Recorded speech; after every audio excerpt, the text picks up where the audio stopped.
Bismillahirrahmanirrahim. Assalamualaikum warahmatullahi wabarakatuh. Allahumma sholli ala sayyidina Muhammadin wa ala alihi wa sahbihi ajmain. Asyhadu an la ilaha illallah wa asyhadu anna Muhammadan abduhu wa rasuluh. Allahumma sholli wa sallim ala sayyidina wa maulana Muhammadin sallallahu alaihi wasallam. Alhamdulillah wa syukurillah, kita masih diberikan oleh Allah Subhanahu wa taala keimanan, keyakinan yang kokoh di dalam batin kita. Semoga Allah Subhanahu wa taala menguatkan iman kita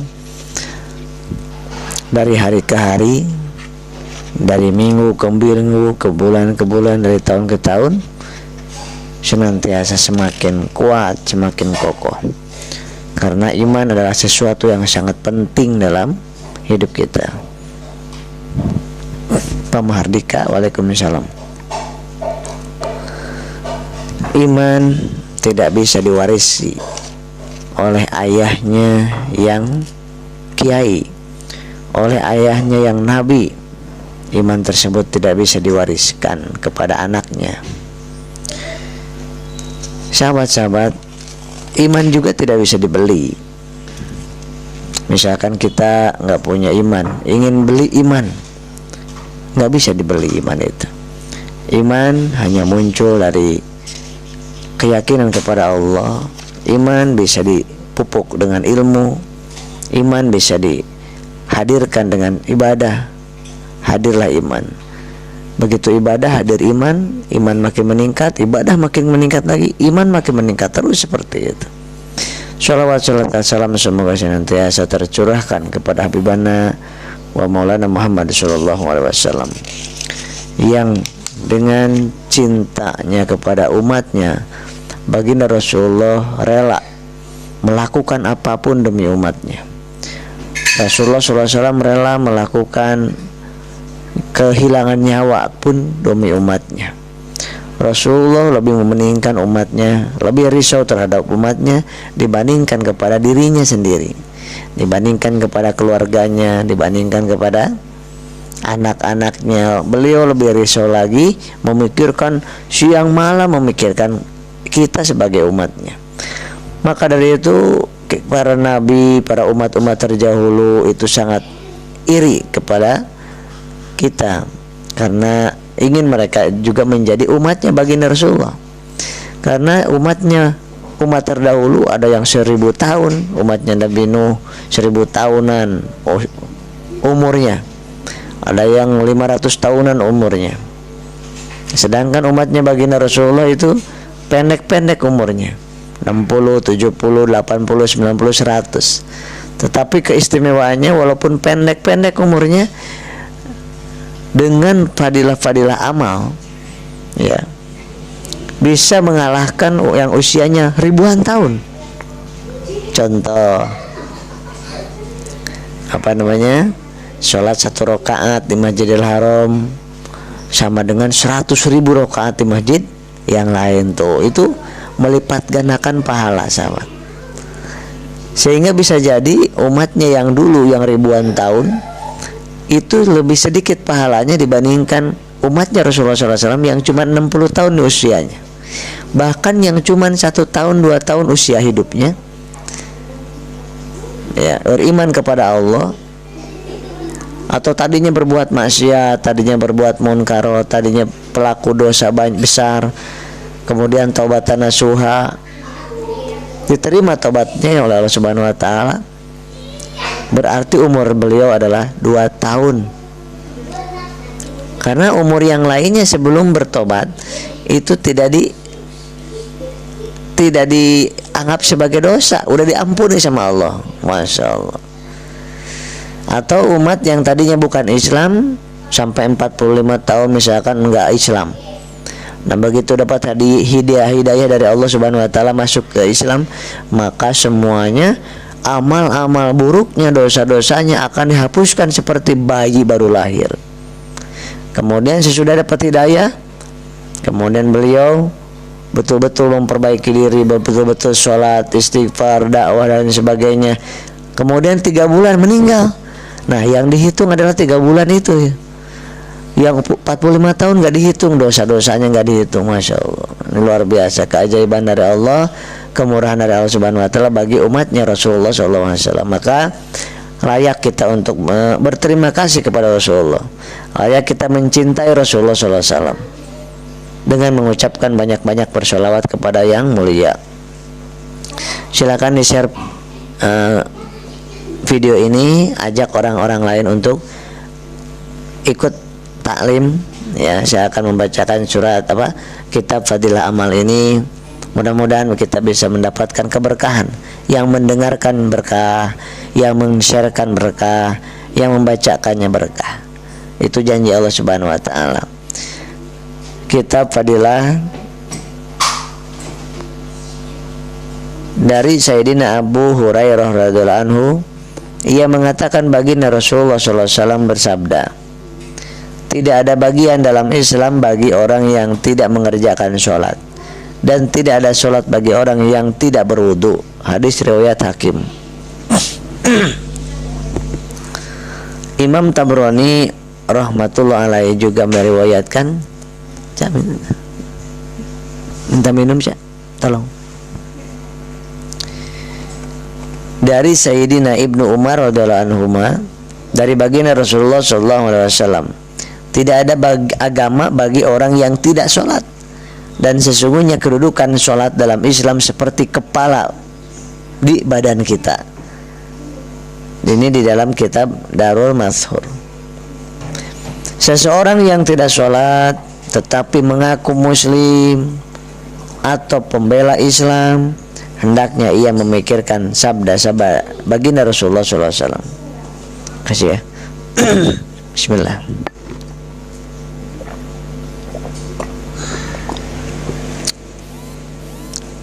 Alhamdulillah.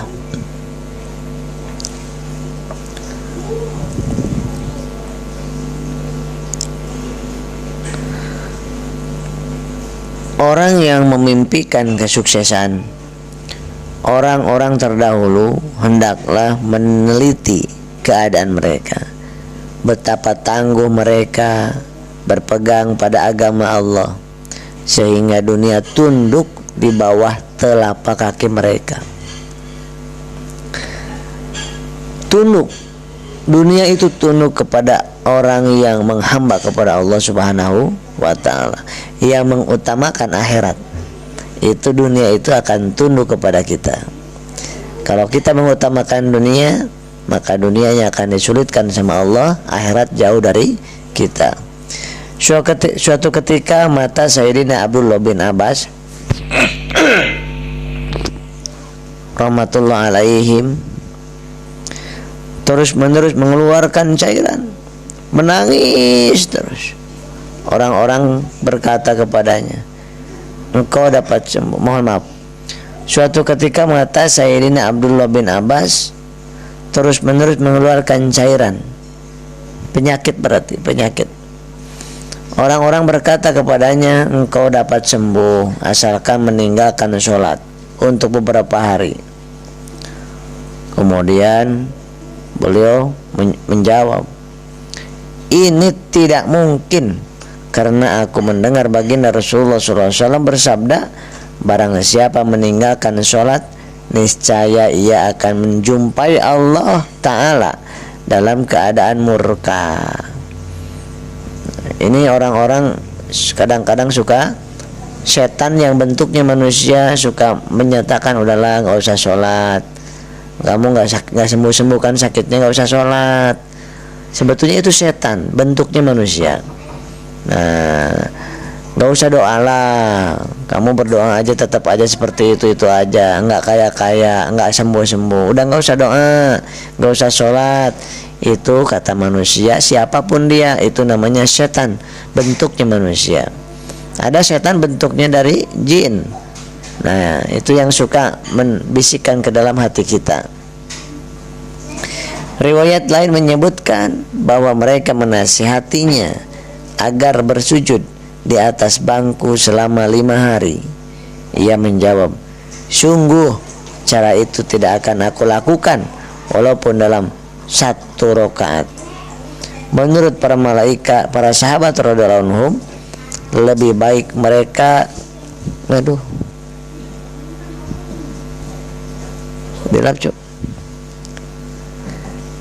sungguh tidak akan aku lakukan walaupun dalam satu rakaat. Menurut para sahabat, lebih baik mereka buta seumur hidup daripada meninggalkan cara yang sempurna dalam sholat. Padahal menurut syariat dalam uzur seperti itu ada keringanan. Nah, sholat ini saking wajibnya, saking harusnya, tidak bisa ditinggalkan dalam kondisi apapun. Selama kita masih ada nafas, kita harus sholat. Karena sholat itu adalah tanda kita terima kasih kepada Allah. Sholat itu tanda kita komunikasi kepada Allah. Sholat itu mi'rajnya orang umat Rasulullah SAW. Nah, kalau kita tidak bisa berdiri, sambil duduk, tidak bisa duduk, tidak mampu duduk berbaring, tiduran. Tidak bisa tiduran pakai isyarat, tidak bisa pakai isyarat, disolatkan. Nah, ujung-ujungnya disolatkan. Nah, itulah sholat, sahabat. Tadi dijelaskan bahwa sholat itu kedudukannya seperti kepala dalam badan kita. Nah, coba lihat, orang manusia tanpa ada tangan, terpotong tangannya, dua-duanya bisa disebut manusia? Masih bisa hidup? Masih. Kemudian manusia nggak ada kakinya, satu atau dua-duanya, masih bisa hidup? Masih. Manusia tidak punya mata, satu atau dua-duanya, masih bisa hidup? Masih. Manusia tidak ada kepalanya, sehebat apapun bajunya, sebanyak apapun kekayaannya, kalau tidak ada kepalanya, tidak bisa dikatakan manusia dan tidak bisa hidup. Itulah kehidupan manusia umat Islam. Kalau tidak sholat, maka sama dengan manusia tanpa kepala, gitu. Pada akhir hayat Sayyidina Umar radhiyallahu anhu, ketika ditikam belati, dia banyak mengeluarkan darah dan sering pingsan, dan akhirnya dia wafat. Meskipun sakitnya demikian parah, jika tiba waktu sholat, dia dibangunkan untuk mengerjakan sholat. Dalam keadaan seperti itu, dia langsung bangkit untuk sholat, seraya berkata, "Ya Allah, ya harus sesungguhnya barang siapa tidak mengerjakan sholat, ia tidak mendapat bagian apapun di dalam Islam." Jadi kalau mengaku Islam tidak sholat, itu bukan Islam di dalam hadis Rasulullah SAW. Walaupun Islam tidak dapat apa-apa, misalkan mengaku Islam, sedekahnya banyak, umroh berkali-kali, kemudian dermawan, kemudian puasanya tak rajin, tapi tidak sholat, nah, tidak ada bagian apa-apa, ya, seperti manusia tanpa kepala, seperti makan tanpa karbohidrat, ya lemes tetap kan.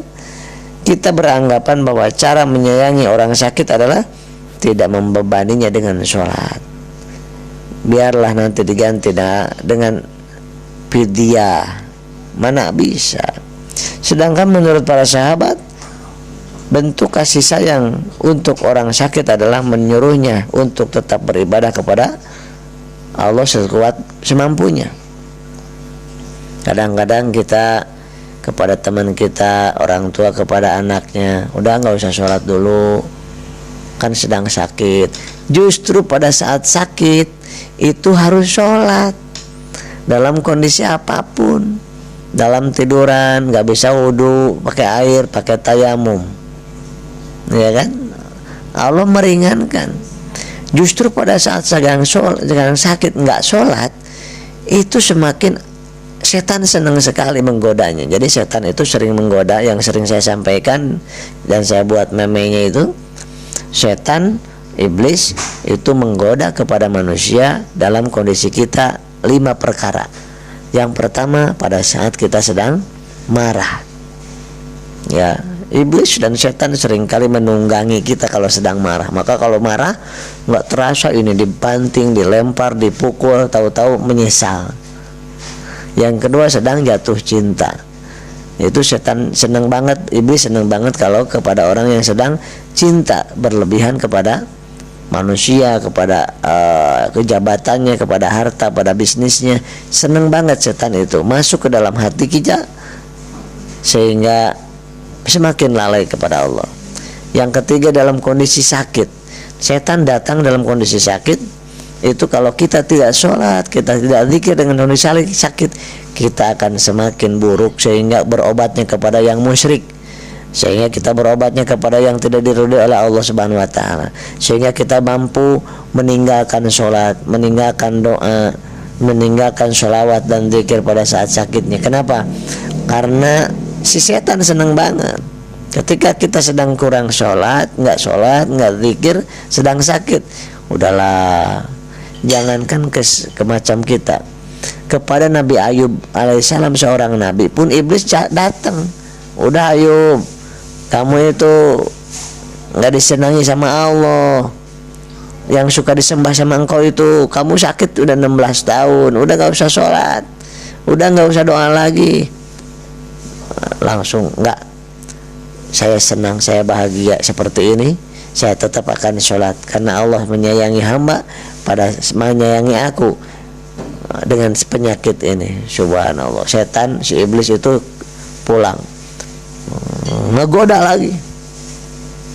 Tuh istrimu meninggalkanmu padahal kamu sholat terus, gimana? Udah gak usah sholat, minta aja kepada aku. Disuruh musyrik. Maka udah nggak apa-apa, saya tetap sayang sama Allah, taat sama Allah.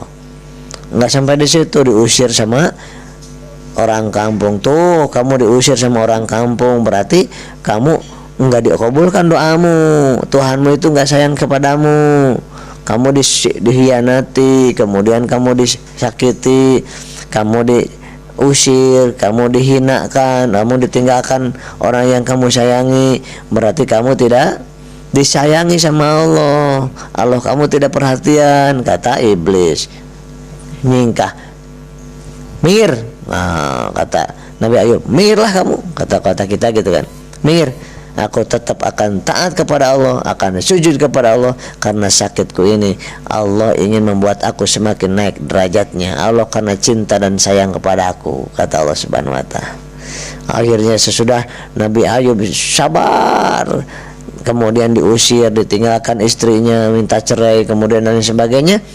Akhirnya Nabi Ayub alaihissalam akhirnya ditolong oleh Allah, disembuhkan dalam waktu seketika, masya Allah, dengan wasilah air, satu sedikit air disembuhkan oleh Allah Subhanahu wa taala. Jadi kadang-kadang umat Islam ini, hamba Allah yang dicintai oleh Allah ini disakiti dulu, sakit-sakit dulu, pedih-pedih dulu, difitnah, dihina, dicaci, diboikot, diembargo. Nah, akhirnya kalau kita teguh pendirian imannya, kita terus yakin kepada Allah, mau disakiti, mau dizolimi terus menerus, pada akhirnya akan menang, sahabat. Pada akhirnya akan menang, dijamin itu. Coba lihat Nabi Ibrahim dibakar sampai sama Namrud itu, dibakar Nabi Ibrahim. Wah, bersorak-sorak. Kenapa? Nabi si Ibrahim ini udah mati pasti, ini dia dibakar berjam-jam, berhari-hari dibakarnya. Dikiranya sudah wafat Nabi Ibrahim. Apa yang terjadi pada Nabi Ibrahim? Ditolong sama Allah. Ya naru kuni bardan wa salaman ala Ibrahim. Wahai api, aku perintahkan kepadamu, selamatkan Ibrahim dan berikan kesejukan api itu. Jadilah kamu sejuk, dingin.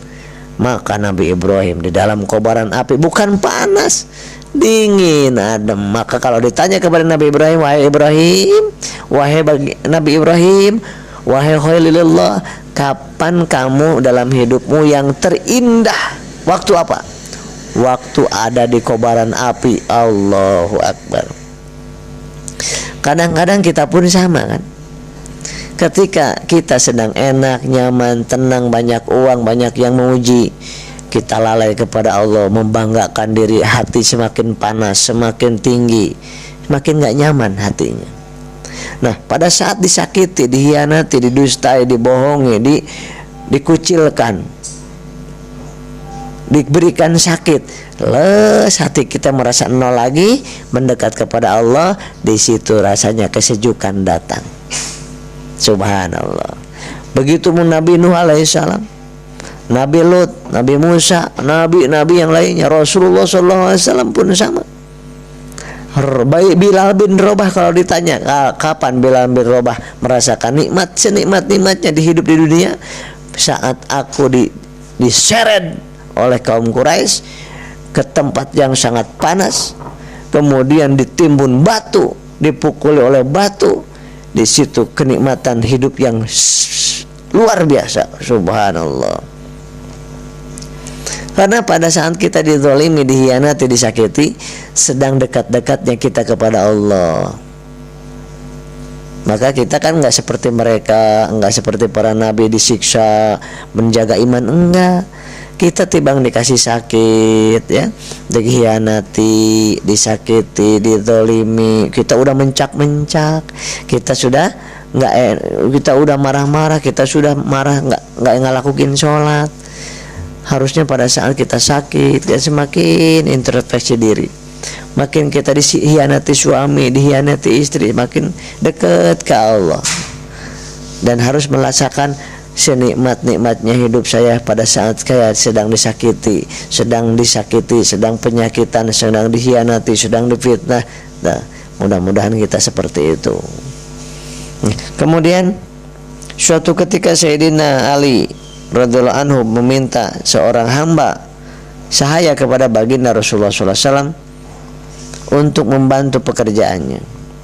Baginda Nabi SAW bersabda, ini ada 3 hamba sahaya, pilihlah mana yang kamu sukai. Lantas Sayyidina Ali menjawab, engkau saja yang memilih ya Rasulullah. Lalu beliau memilih seorang hamba sahaya dan bersabda, dia selalu menjaga sholatnya, kamu jangan memukulnya. Kita dilarang memukul orang yang menjaga sholatnya. Masya Allah, gak boleh kita memukul orang yang suka sholat, dilarang kita, kata Rasulullah. Kisah seperti ini juga terjadi pada Sayyidina Abul Haytham radhiyallahu anhu, yaitu ketika ia meminta hamba sahaya baginda kepada baginda Rasulullah SAW. Sedangkan yang terjadi pada zaman ini, jika seorang pekerja, karyawan, pegawai kita menjaga sholatnya, maka kita akan mencacinya dan menganggapnya sholatnya sebagai beban yang menyusahkan kita. Nggak sedikit perusahaan, kantor, bos yang kalau misalkan karyawannya, pegawainya sholat, dia merasakan rugi kalau ditinggalkan sholat. Rugi berapa puluh juta kalau kamu sholat 15 menit, 20 menit. Nah, kalau punya pekerjaan seperti itu, tinggalkan pekerjaan itu. Tinggalkan pekerjaan itu, sebesar apapun gajinya, tinggalkan.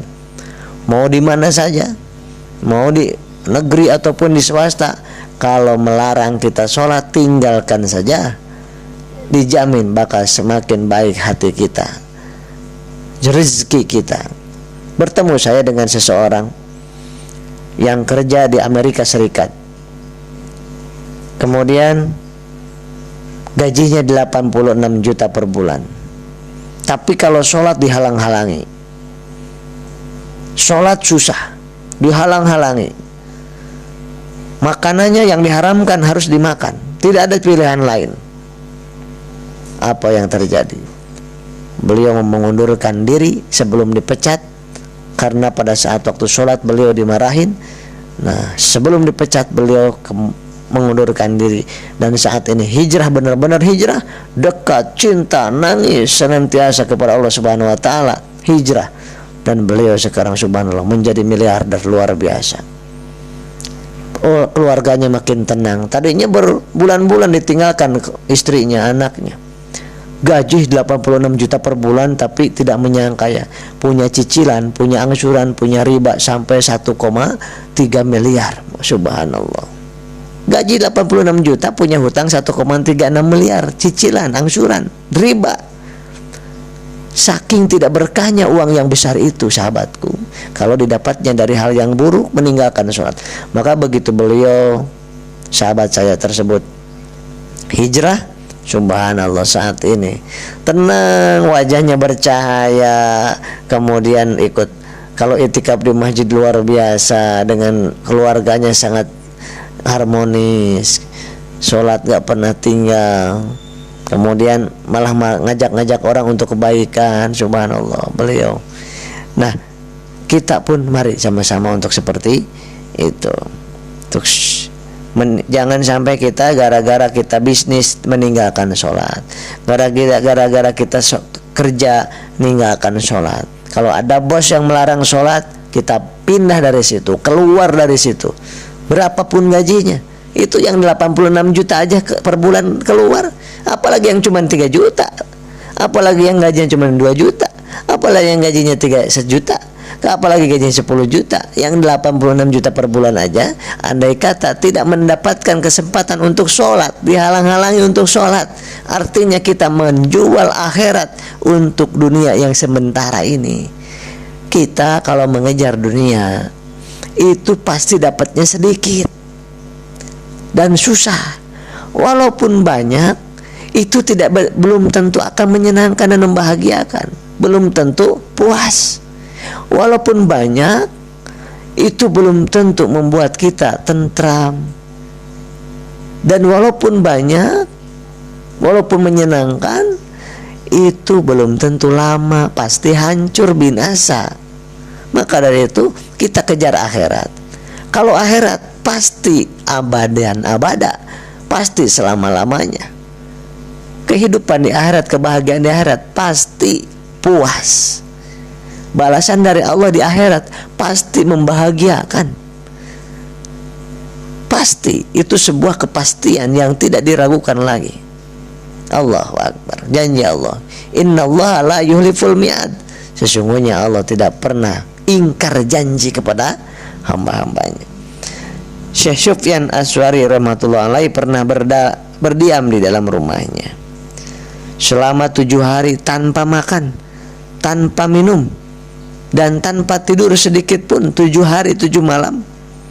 Seseorang mengadukan tentang dirinya kepada gurunya. Gurunya bertanya, apakah ia menjaga waktu sholat? Orang itu menjawab, iya, ia tetap sholat pada saat waktunya. Gurunya menyahut, alhamdulillahilladzi lam yaj'al lisyaitani alaihi sabila. Segala puji bagi Allah Subhanahu wa taala yang tidak memberi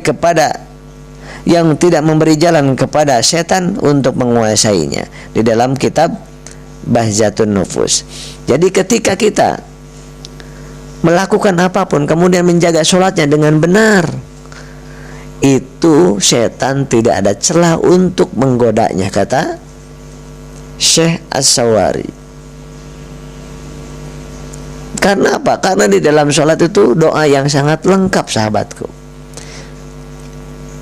Doa apa yang tidak ada dalam sholat? Al-Fatihah, Bismillahirrahmanirrahim, Alhamdulillahirrabbilalamin.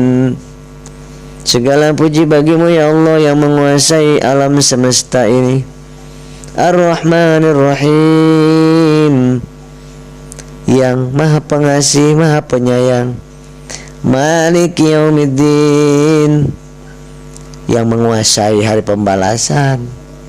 Iyyaka na'budu wa iyyaka nasta'in, hanya kepadamu hamba menyembah dan hanya kepadamu hamba minta pertolongan. Ihdinas syiratal mustaqim, tunjukkan hamba ke jalan yang lurus. Syiratal ladzina an'amta 'alaihim, yaitu jalannya orang-orang yang kau beri nikmat.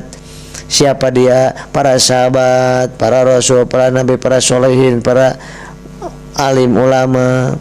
Ghairil maghdubi 'alaihim waladdallin, bukan jalan orang-orang yang kau murkai. Amin.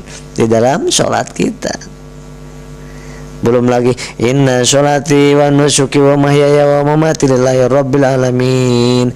Sesungguhnya sholatku, ibadahku, hidupku, matiku untukmu ya Allah.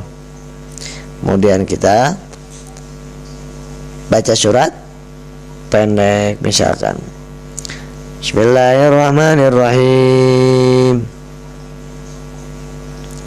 Qul huwallahu ahad. Katakan Allah itu esa, Allahus samad, Allah tempat bergantung setiap makhluk. Lam yalid wa lam yulad, tidak beranak dan tidak diperanakan. Walam yakul lahu kufuwan ahad, tidak ada satupun makhluk yang menyerupainya.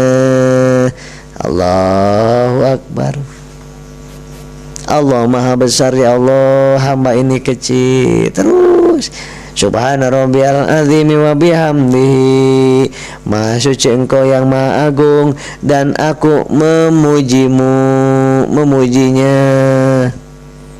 Sami Allahu liman hamidah, engkau maha mendengar ya Allah, liman hamidah, dan kami memujinya, hamba memujinya. Allahu Akbar. Sujud kita sama, kening, tangan, lutut, kaki rata sama di hadapan Allah pada saat sujud. Dan pada saat sujud itu yang paling dekat kita dengan Allah Subhanahu wa ta'ala. Subhana rabbiyal a'la wa bihamdihi, maha suci engkau ya Allah yang maha tinggi dan aku memujimu, memujinya. Allahu Akbar. Duduk di antara dua sujud. Rabbighfirli warhamni, ya Allah ampuni dosaku dan sayangi aku. Wajburni, penuhi kebutuhan aku. Warfa'ni, angkat derajatku. Warzuqni, limpahkan rizki kepadaku. Wahdini, tunjukkan aku ya Allah. Wa'fu anni, sehatkan lahir batinku, maafkan aku. Rabbighfirli warhamni wajburni warfa'ni warzuqni wahdini wa'afini, sehatkan lahir batinku. Wa'fu anni, maafkan kekhilafanku. Lengkap betul tuh doanya. Itu 17 kali kita dalam sehari semalam kita doa itu. Rabbighfirli, ampuni hamba ya Allah. Warhamni, sayangi hamba ya Allah.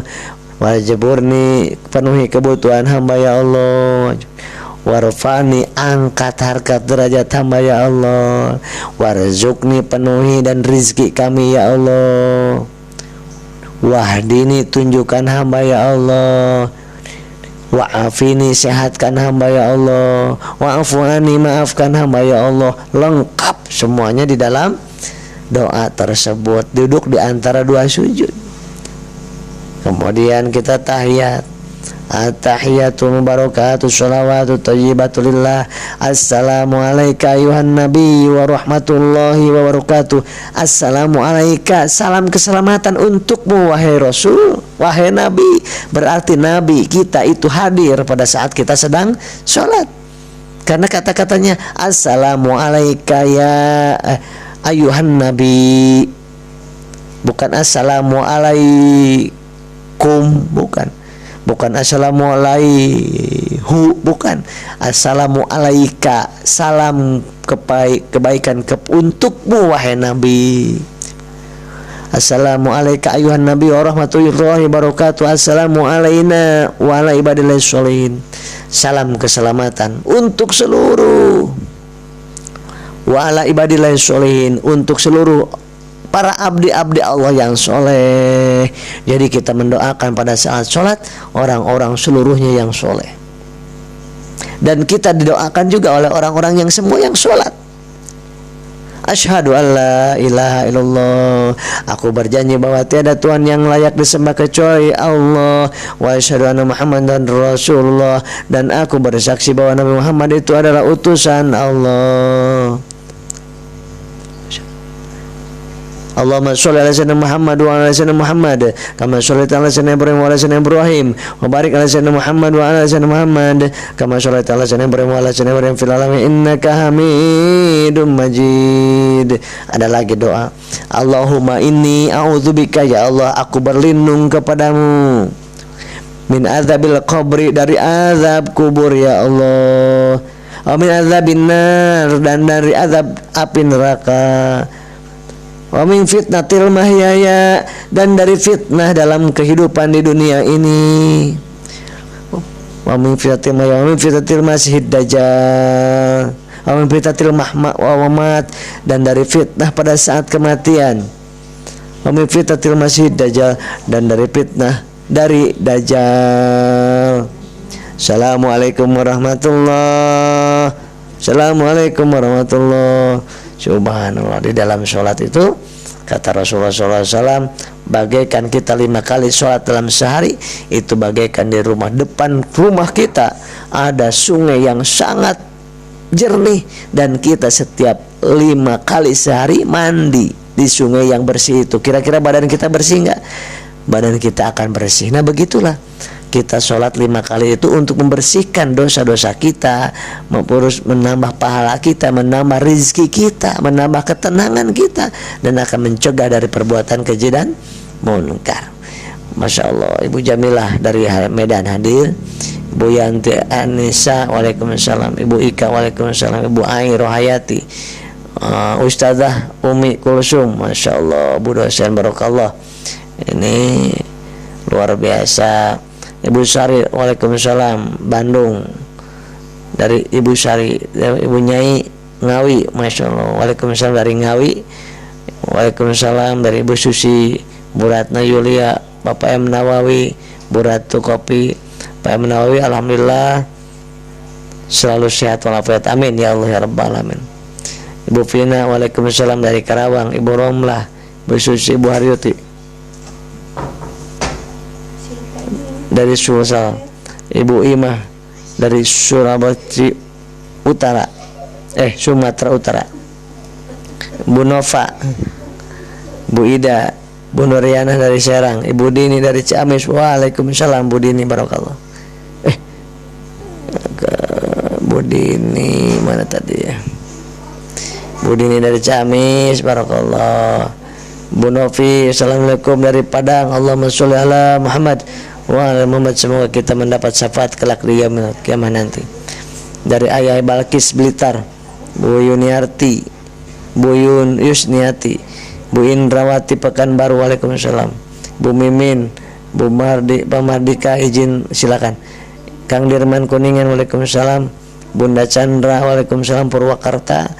Kemudian ada Pak Mardika, waalaikumsalam warahmatullahi. Ibu Imas Tasik, barakallah, waalaikumsalam. Bu Eka, waalaikumsalam. Kita sholawat dulu ya. A'udzubillahi minasyaitonir rajim. Bismillahirrahmanirrahim. Innallaha wa malaikatahu yusholluna 'alan nabi ya ayyuhalladzina amanu shollu 'alaihi wa sallimu taslima.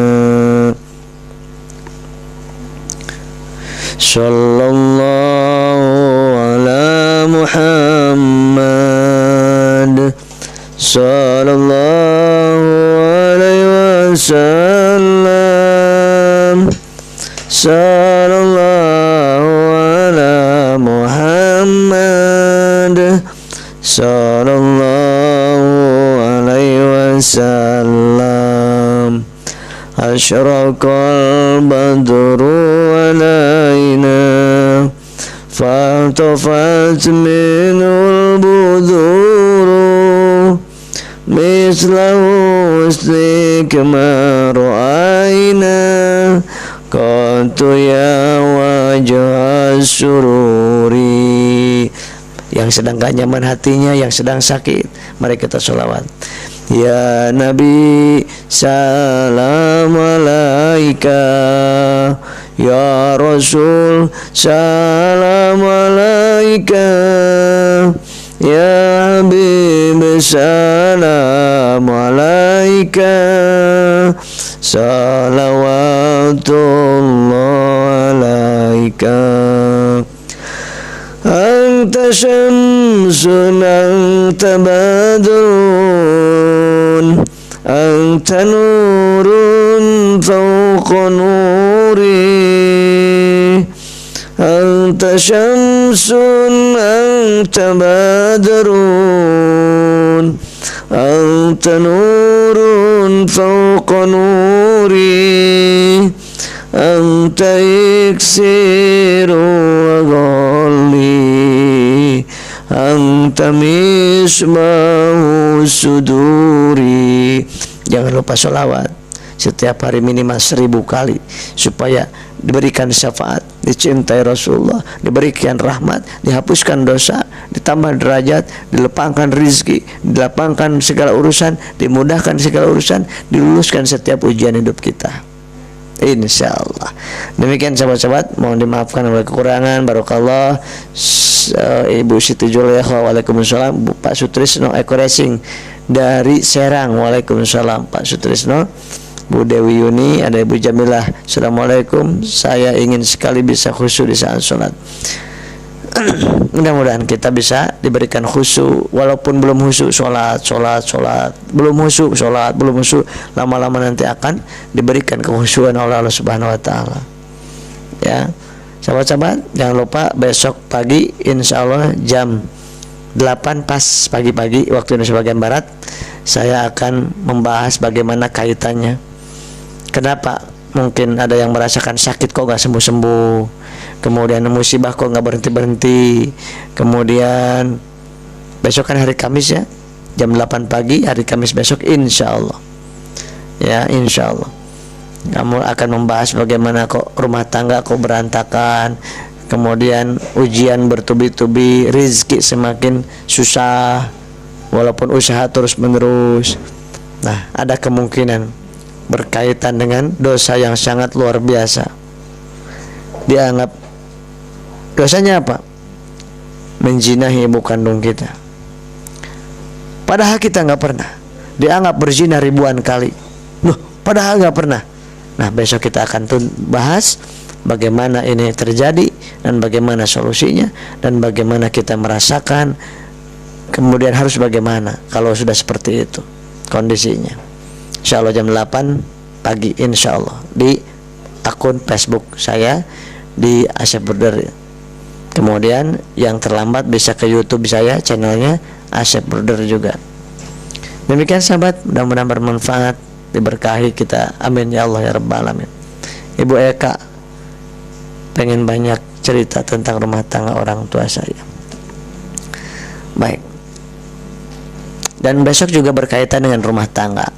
Ya, dengan rumah tangga, hubungan kita nggak harmonis dengan orang tua, nggak harmonis dengan suami, dengan istri, dengan anak. Besok insya Allah jam 8 hari Kamis jam 8.00 waktu Indonesia bagian Barat, besok Kamis insya Allah.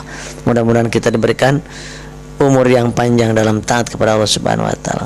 Demikian, assalamualaikum warahmatullahi wabarakatuh.